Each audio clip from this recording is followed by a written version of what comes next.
하나님의 말씀 봅니다. 사도행전 제2장 15절부터 20절까지 있는 말씀을 보겠습니다. 사도행전 제2장 15절부터 20절 말씀을 교독합니다.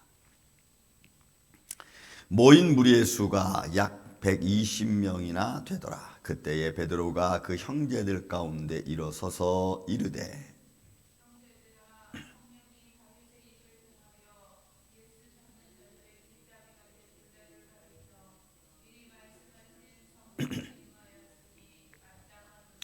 이 사람은 본래 우리 수 가운데 참여하여 이 직무의 한 부분을 맡았던 자라.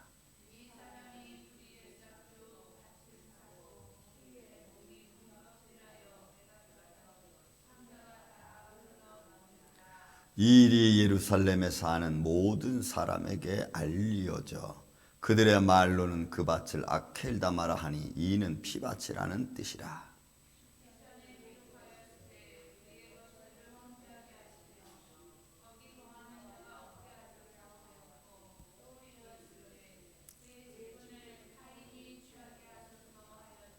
아멘. 자, 모인 무리가 한 120명 정도 됩니다. 그래서 거기에 그들이 모여서 기도하고 있었죠. 어제 말씀드린 것처럼 그들은 기도만 한 것이 아니고 찬양도 같이 했습니다.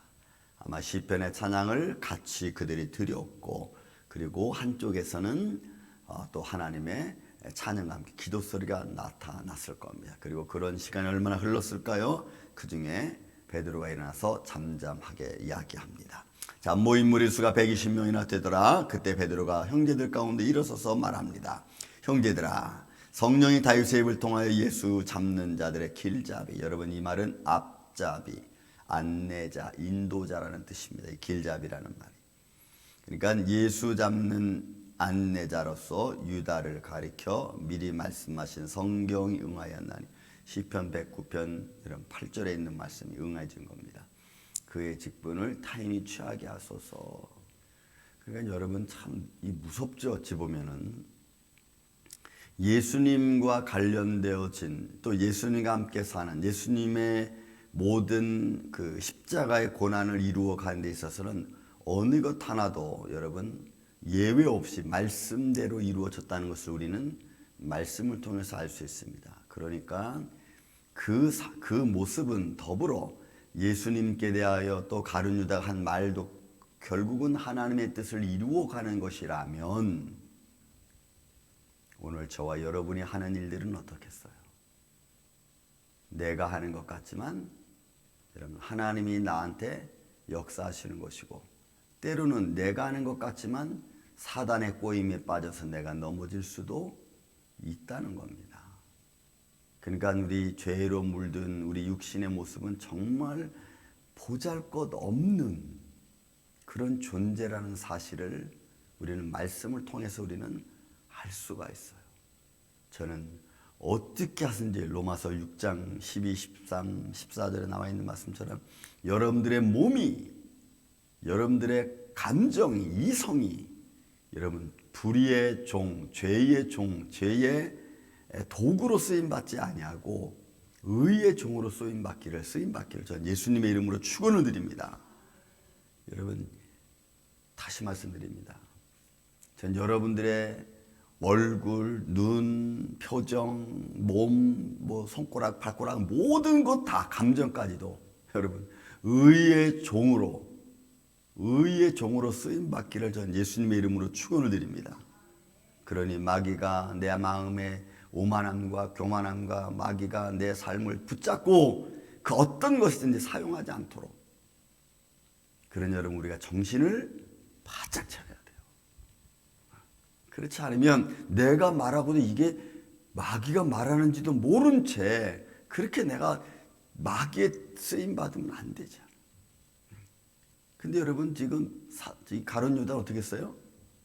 보세요. 예수 잡는 일에 앞잡이, 안내자가 됐어요. 그러니까 유다가 하는 말은 다 뭐가 된 겁니까? 결국은 예수 잡는 말이 된 거예요. 자기가 예수님을 더 좋게 하고 좀 환경적으로 좋게 만들고 정치적으로 좀 좋게 만들려고 그가 그런 생각을 했는지는 모르지만 그 생각조차도 이런 마귀 게임에 빠져서 했다는 거죠. 그러니 여러분, 우리가 우리의 이성이, 우리의 말이, 우리의 생각이 말씀 안에 있는 게 여러분 얼마나 중요한지 몰라. 골로새 4장의 말씀은 너희 입을 소금으로 고르게 하라 그랬거든. 그러니까 우리가 말씀 위에서 말하고 말씀 위에 거하고 말씀 안에 우리의 감정이 있어야 되는 거예요. 말씀 밖에 감정이 있으면 이 감정은 어둠의 세력에 사로잡히기 쉽습니다. 그래서 그에 대하여 베드로가 이야기하는 장면입니다. 이 사람은 본래 우리 수 가운데 참여하여 이 직무의 한 부분을 맡았던 자라. 여러분, 이 직무는 복음 전하는 일 아닙니까? 결국 가룟 유다도 12 제자들을 2명씩 짝을 지어 하나님 말씀 선포하러 이스라엘 백성이 보내졌을 때 그도 하나님의 영광을 드러냈던 사람 중 한 사람이었다는 거죠. 그래서 이 직무, 우리 가운데 한 사람이었다는 말은 복음 전도자의 한 사람이었다는 겁니다. 이게 얼마나 감동적인 말입니까, 사실. 그도 우리 중에 하나였다. 이 말은 좋은 뜻으로 말하면 선한 사람들이 말할 때는 선한 사람 중에 하나였고, 악한 자가 이런 말을 할 때는 악한 자 중에 하나였다는 것을 여러분 대면하는 말 아니겠어요? 그러니까 베드로는 그도 우리와 같은, 그죠? 그러니까 복음 전도자의 한 직분을 맡았던 자라고 베드로가 증거하는 거예요. 그런데 이 사람이 불의의 싹스로 밭을 사고 후에 몸이 곤두박질하여 배가 터져 창자가 다 흘러나온지라. 여러분이 가로쳐 있다는 이야기는 어떤 말이냐면 이거는 원문에는 어떤 것은 있고 어떤 것은 없다라고 하는 것을 여러분 얘기해 주는 거예요. 그러니까 소위 말해서 사본학자들 속에서 가로쳐 있다. 이 가로쳐서 해석되어진 것은 어떤 데는 있고 어떤 데는 없기 때문에 이걸 가로쳐 놓은 거예요. 근데 베드로가 이거를 이제 사람들이 증거하는 거예요. 그가 어떤 모습으로 멸망을 당했는지, 그가 어떤 모습으로 하나님의 복음의 전도에서 떨어져 나가 어떠한 죽음을 당했는지. 여러분, 이건 비참하잖아요. 우리들 중에 한 사람이었고 우리가 맡았던 복음의 사역 중에 한 사람이었는데 그는 떨어져 나갔고 결국은 그는 삶이 멸망했다는 것을 여러분 증거하는 장면이 아닐 수 없습니다. 이래 삶에 사는 모든 사람들이 알려졌어. 다 알려졌어요. 이렇게 된 거죠. 그래서 가룟 유다의 삶이 비참해져 버리고 만 거예요. 여러분, 그러니까 우리가 인생을 살면서 내가 살아계신 하나님을 알고 그 살아계신 하나님 안에서 내가 믿음으로 살아가는 것이 얼마나 복되고 아름다운 일인지, 저는 우리 임마누엘 교회와 여러분들의 가정이 이런 가정 되기를 예수님의 이름으로 축원을 드립니다. 저는 이 마음의 소망이 간절해. 여러분들의 가정이 믿음의 가정이 돼야 되고 성령님이 역사하는 가정이 돼야 되는 줄로 믿습니다. 어둠의 세력이 틈타지 않도록, 어둠의 세력이 틈타려고 하면 예수 이름으로 물러가라 라고 그냥 여러분들이 그거 물리치고, 우리는 그런 영적인 싸움을 싸우면서 가정을 믿음으로 끌고 가야 돼요. 내 순간적인 감정 때문에 하나님의 역사하심을 잃어버리고 마귀가 들끓게 하면 안 되는 거예요.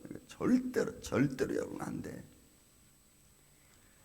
왜냐하면 성경은 믿음의 사람의 과정 속에 여러분 성령님이 도와주고 계시는 줄로 믿습니다. 근데 성령님이 도와줌에도 불구하고 자꾸 내 감정과 죄성을 건드리는 이 어둠의 세력 앞에 우리는 담대히 서야 돼요. 그래야 뭔가가 달라져요. 뭔가가. 시편에 이렇게 이르겠습니다. 그의 거처를 황폐하고, 여러분 보세요. 삶에 살아가는 데 있어서 그의 삶이 곤고해지면 이보다 더 어려움이 어디 있겠어. 아무리 얘기해도 못 고치잖아요. 어제도 송 목사님 차고 버스 타고 일 보러 어디 가다가 버스 타고 차 타고 가면서 제가 그랬습니다. 아이고 그거 뭐 간단한 거 왜 이렇게 못 고쳐. 맞는 거 아니야? 음식 만들면서 뭐 이런저런 말다투면서 왜 이렇게 짜게 했니? 왜 이렇게 싱겁게 했니? 왜 이렇게 덜 끓였니? 왜 이렇게 더 끓였니? 이런저런 말하면서 서로 덜 끓인 자는 더 끓이라는 사람의 마음에 이런 마음이 상하고, 그죠?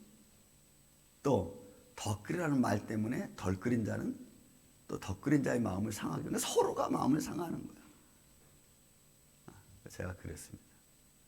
어머니도 안 바뀌고 누님도 안 바뀌고 서로 바꾸라 그러면서도 안 바꾸고 평생을 그래요. 여러분, 평생을.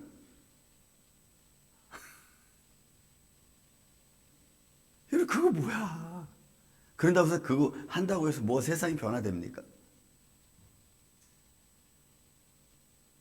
우리는 안 바꿔. 말씀을 읽어도 안 바꾸고 기도를 해도 안 바꾸고.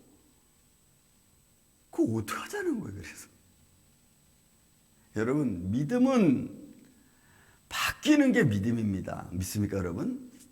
상대방을 배려해 줄 줄 아는 마음을 갖는 게 믿음이에요.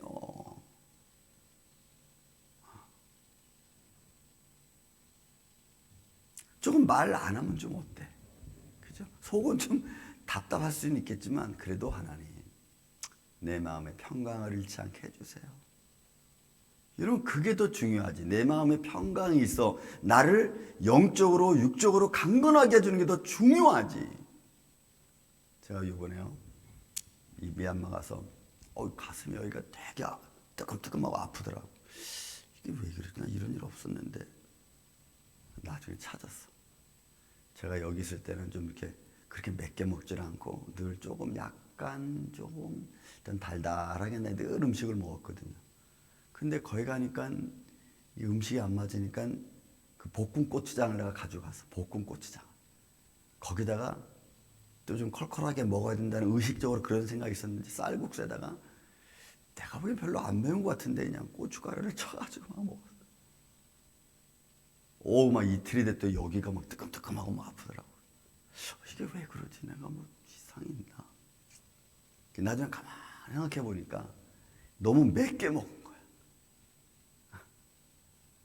그래서 나는 내 몸은 약간 조금 간간하면서 달달하게 먹는 게 내 몸이 이게 내 바이오리듬, 그게 이게 습관이 된 거죠. 근데 갑자기 막 그냥 맵게 먹으니까 이게 감당이 안 된다. 지금은 이제 아무렇지도 않아요. 왜? 다시 와서 어떻게 먹어요? 달달하게 먹으니까.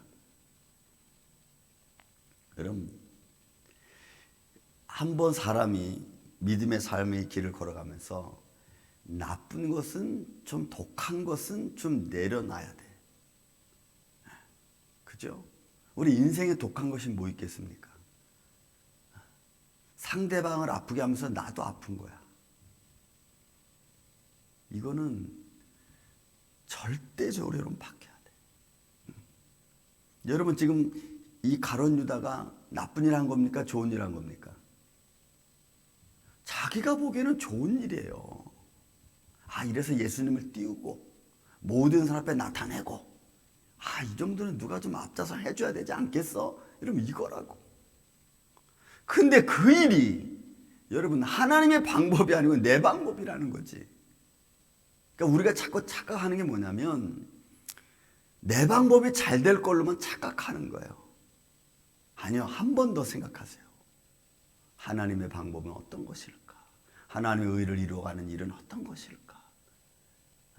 믿음으로 참는 것과 여러분, 믿음으로 참는 것과 상황과 조건과 여건을 이렇게 봐가면서 내가 인간적으로 참는 것과 여러분 조금 달라, 의미가. 그래서 그런 것들을 잘 분별해서 우리가 행동하고 말하는 게 여러분 참 중요해요. 너무너무 중요해요. 시편의 가룟 유다에 대한 기록이 이겁니다. 시편에 기록했을 때 그의 겉을 황폐하게 하시며 거기 거하는 자가 없게 하소서 하였고 또 일렀으되 그의 직분을 타인이 취하게 하소서. 이런 시편 109편은 저주의 기도입니다. 악인에 대한 기도인데 저주의 기도. 아주 살벌해요, 그 기도 소리가. 그의 기도가 다 망하게 해주시고. 여러분 시편 100편 집에 가서 한번 읽어보세요. 얼마나 다윗이 마음에 고통을 받았으면 그런 기도를 드렸는지. 그의 자손들은 다 고아가 되게 해주시고 다 멸망하게 해주시고. 거기에 들어가 있는 기도가 여러분 이 가룟 유다에 대한 기도예요. 그의 직분을 타인이 취하게 하소서. 그러니까 그가 마땅히 걸어가야 될 그의 삶의 거처가 여러분 없어져 버리고 마는 거야. 그러면 내 위치와 내 자리는 없는 것과 똑같은 거예요. 평생을 살아왔는데 내 자리는 아무것도 아니야. 그보다 허망한 게 어디 있겠어요? 여러분 없어요. 목회자로서 평생을 살았는데 나중에 갈 때 보면 목회자의 어떤 위치を지켰던 것이 아무것도 없다고 생각해 보세요. 그보다 허망한 게 어디 있겠어요? 부모로서 엄마로서 자녀로서 살아왔는데 그 위치를 시간이 지나가다 보니까 그 안 남은 게 아무것도 없어. 그리고 그뿐만이 아니라 내 모든 걸 다 뺏겨. 여러분 이런 것들은 우리가 하지 말아야 되잖아요. 하나님은 내게 내 인생에 축복을 주시고 내 삶의 거처를 통하여 하나님의 영광 받으시고 내 삶의 거처를 통해서 하나님의 영광만 받을 뿐 아니고 내 삶에도 풍성한 열매들이 나타난다면 그보다 아름다움이 어디 있겠어요? 여러분 좀 보세요. 평생을 여러분 살아오고 여기까지 살아오셨습니다. 여기까지 살아오면서 여러분들이 남아있는 열매는 무엇입니까? 여러분의 거처는 황폐합니까? 아니면 평안하십니까? 왜요? 하나님이 내게 주신 은혜가 있거든. 그러나 아직도 우리는 늦지 않았습니다. 왜요? 내가 살아있거든. 내가 살아있다는 것은 아직도 내게 희망이 있다는 이야기예요. 하나님 아직도 내게 하나님의 하실 일을 나한테 아직 맡겨두고 있다는 거예요. 그러니 그 믿음의 길을 걸어감에 있어 이제 우리의 거처가 황폐하지 않고 여러분 우리의 거처를 따인이 취하지 않고 하나님의 영광을 마지막까지 여러분들이 이루어 나가서 그 축복과 영광이 여러분들 안에서 눈으로 아브라함이 그의 자손들을 보았듯이 그죠? 마음으로 보았잖아요. 자기의 자손들 얼마나 여호와 하나님 말씀하셨잖아요. 너의 자손을 하늘의 별과 같이 바다의 모래와 같이 믿음으로 그걸 봤다고. 그러니까 여러분들이 그런 믿음의 눈을 갖고 여러분들의 가정과 자손과 여러분들의 삶을 잘 볼 수 있고 또 그렇게 나아갈 수 있는 여러분들의 삶의 거처가 아름답고 복된 한날 한날의 인생 삶이 되기를 예수님의 이름으로 축원을 드립니다. 사랑과 은혜가 많으신 아버지 하나님 감사합니다. 여기까지 살아오고 인도해 주신 하나님 감사합니다. 남아있는 우리의 인생의 삶도 주의 영광 가운데 있게 하여 주시고 모든 어둠의 세력을 예수 이름으로 물리치게 하여 주시며 주의 권능의 손길로 주님 역사하여 주시옵소서. 주님의 몸되기를 축복하여 주시고 가정들을 축복하여 주시고 연약한 육신의 연약한 자들을 강건케 하여 주시고 모든 질병이 예수 이름으로 물러가게 하여 주시고 모든 어둠의 그늘도 예수 이름으로 치유되게 하여 주시옵소서. 그래서 우리에게 주어진 삶의 거처가 아름답고 복되고 아름다운 열매로 풍성하게 하여 주시며 그 영광의 열매를 바라보는 믿음의 삶을 살게 하여 주시옵소서. 예수님 감사합니다. 오늘도 우리 기도 가운데 응답하여 주시며 주의 성령으로 충만하게 하시고 때마다 일마다 하나님의 영광을 향하여 우리가 달려가는 하나님의 종들이 되게 하여 주옵소서. 주님 감사합니다. 오늘 이 한날도 이렇게 붙들어 주시옵기를 원하오며 사랑이 많으신 예수님의 이름으로 기도하옵나이다. 아멘.